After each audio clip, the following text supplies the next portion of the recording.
Welcome to Hamilton Fraser. I'm Sammy and this is our series of help videos. Today we're going to be looking at business planning. We have Eddie Hooker, the CEO, and Owen Woods, the Director of Marketing. So Eddie, what is a business plan and why do we need one? Hi Sammy. Look, I think the important thing is let's not panic about whether a business plan is formal or informal. I think every new startup business has a business plan, whether it's in their head or whether it's written down. Of course, if you write down a business plan, it gives you that ability to keep looking back to see how the progress of your business is actually going. But the important thing to think about with business plans is, first of all, is what are you trying to achieve? I've met loads of people over the years that are extremely good practitioners, medical practitioners, but unfortunately their businesses don't take off because they're not particularly forward-coming. Where would a practitioner start? Well, first of all, for a practitioner, I would start by thinking, what do you want to achieve? You know, so what sort of market are you actually going to be going into? So are you looking at the filler market, the botulinum toxin market, or are you looking at a mobile practice? Are you looking at a clinic sort of practice? And what type of customers you actually want to target? 100%. So are you looking for female customers? Are you looking to move into more the male environment? Are you looking to do local business? Are you looking to be a much wider stretch for these sort of procedures that you're doing? And I always suggest, I mean, I've got a business plan here. Now, I would not suggest that you suddenly write out tomes of information, but certainly business plans, written business plans, come into their own when you're looking for funding.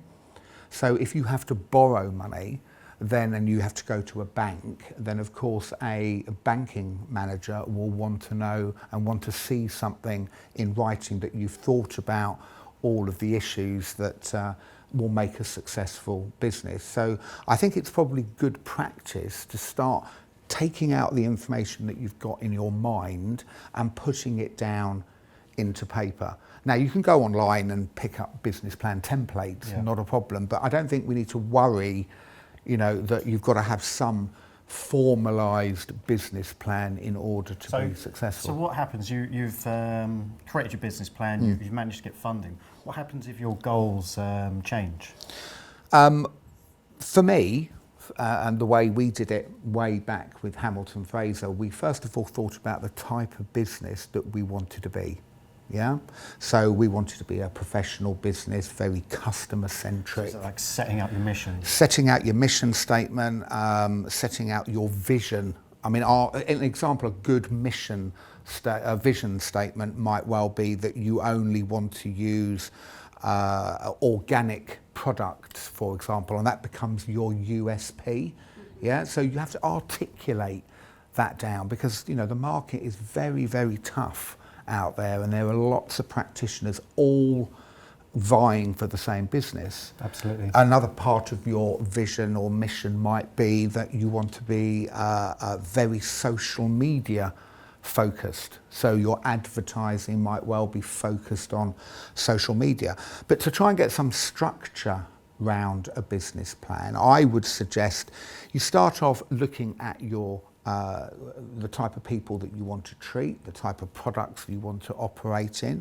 So you're giving a bit of a background to why you want to set up in aesthetics and what your aim and end goal would be.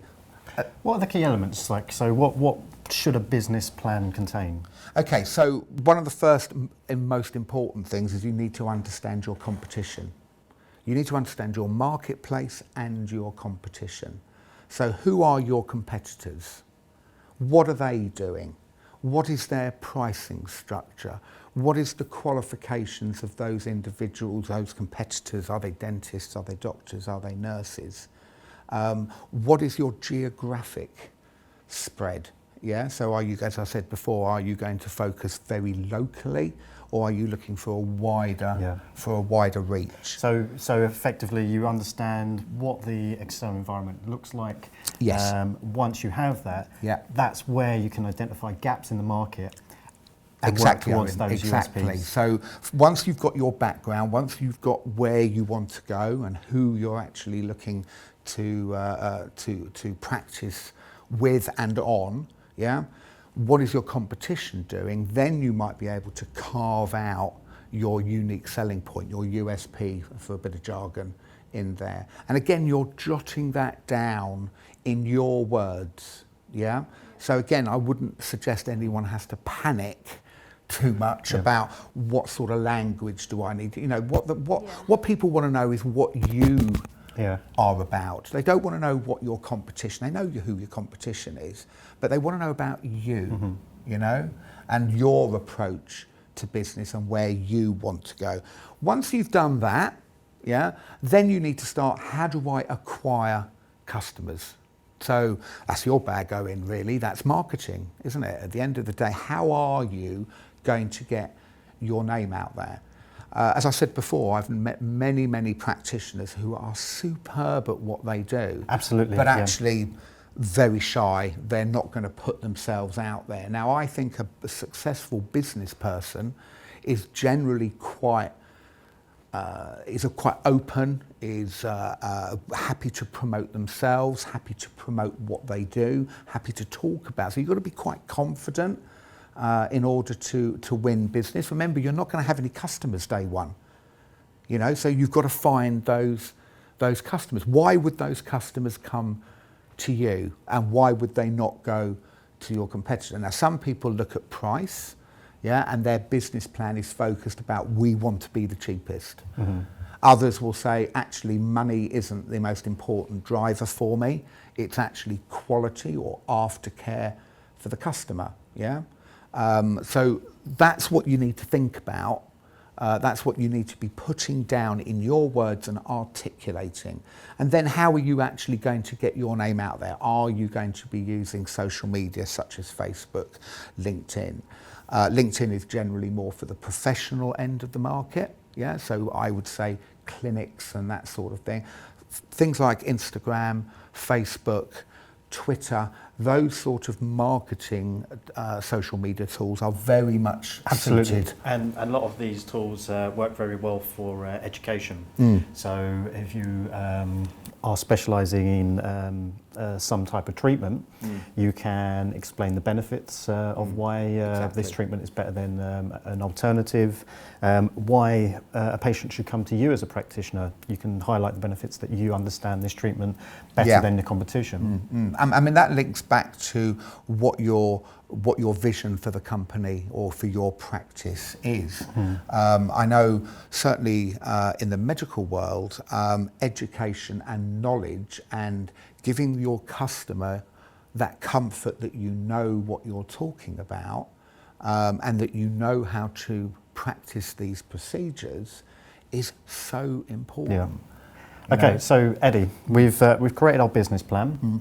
What do we do next? Do we just put it into a drawer?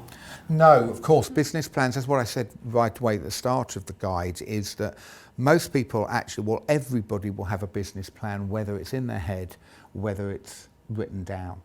And the reason I write everything down, and I have done since day one, 25 years ago, is that I can refer back to it. Okay. So a business plan isn't going to be where you are now and where you're going to be forevermore. The whole point of a business plan is that you're reviewing So where very much you've a living document. Okay, it should be changing maybe every 12 months, every 24 months. In certain businesses, it can change every quarter. So how often should someone review their business plan? I would always suggest annually. Okay. Yeah. So maybe at your year end, you pull out your document. It will have financials in there because you'll have had to have done that if you're looking for funding or you're looking for a partner or you're looking, you know, how much money have I got in my bank account? Oh dear, I'm running out of cash. So you should be, your financials will be in that business plan. And then I suggest that you look at it every single year. How did you perform against your key performance indicators. So your KPIs, another buzzword, is all about your customer advocacy, your financials, your product set. Have you achieved what you set out to do?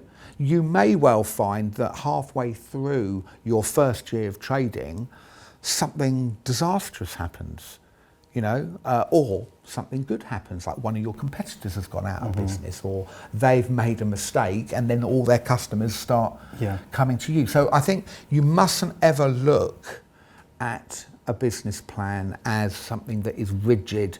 You're just going through the process of it and you throw it into a drawer. You've got to be looking at that. You remember, it's your business, and it's your reputation and it's your cash. And if it goes wrong, then you're going to lose. Trust me, a failed business does not make you smile. It eats at you. So give yourself as much opportunity to get it right at the start. And I come back to the whole point of the business plan for a bank, for example, for the funding. I mean, you should be thinking, when you're writing your business plan and you're thinking about your cash flow and what you need to spend, again, are you going to employ people? Yeah? A bit of advice, don't employ anybody unless you desperately have to, because once you get into the staff bit, the whole thing with a business completely changes and it becomes a lot more difficult. So if costs do start to change and you have investors, how do you go about actually trying to get more investment or additional investment into the business? Well, again, further investors will look at how successful you have been in your business up until the point where you're trying to raise additional funds. So if you go to, let's say I'm investing in you, Owen, and you come to me and say, I've got this fantastic idea and this fantastic business, and I look at your figures and see that over the last 6-12 months, you're actually losing money. Yeah. You're buying more and more equipment, you're spending more marketing, and the customers just aren't coming in the door. I'm going to be very reluctant to put more money in. Or I might say to you, well, let's have a look at your operational costs. Is there something that you're overspending on? So again, because it's written down, you actually can physically go back and review it. Oh, I said I was going to spend £5,000 a month on marketing. I've spent 7. Why? Has it delivered what I'm trying to achieve? So would you say it's better to get funding from a bank or from investors that are not a bank? That's a very good question. So it all depends where you want to go with your business. If you're bringing outside investment in, generally speaking, that investor is going to want a share of your business. They're not going to do it for nothing.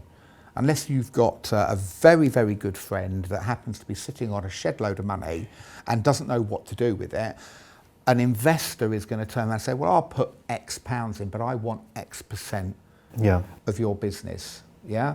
Now, when you start as a small business, you've got the control over it. So you make those decisions. If you want to move into a different product line, if you want to go into a different customer segmentation or a different geographical area, you as the 100% owner of your business make that decision. Once you've got an investor, another shareholder, the dynamics change. Well, what sort of challenges does that bring? Well, you've got to be a very good negotiator. You've got to be absolutely convinced of your idea. It's all about you're in a partnership effectively. You can't just make unilateral decisions with an investor. You've actually got to communicate and take their point into consideration. And actually, their view of your business might be completely different than your view. And again, that changes over time. You might be a bit more innovative and say, well, I've done the fillers and the botulinums, the toxins. I want to go into laser, or I want to go into fat reduction, or I want to actually do something brand new that's never been done. And your investor turns around and says, well, hang on a minute. How are you going to earn the money to do that? Because if we're not going to do fillers, we're going to lose X amounts of pounds. So it becomes more difficult. So if possible, coming back to the question, I would always try and fund myself. Yeah. So whether that be with my own savings or whether that would be with bank finance, yes, you have to pay an interest rate on that, but ultimately if it goes wrong, the other big point, you're not having to sit down with someone to say, I know you invested all your hard money, but I've lost it all. And as I said before, trust me, a failed business is not something that makes you feel very good. I do know in the aesthetic market, though, there are lots of partnerships, and doctors and nurses get together, and dentists and nurses get together, and in fact doctors and dentists get together because they have different skill sets. But make sure you know who your investor is from a personal point of view. It's not just about the money, because if you fall out, then you've got a problem. All right, well, thanks, Eddie. And as we come to the end of this segment, what would you say the key takeaway is?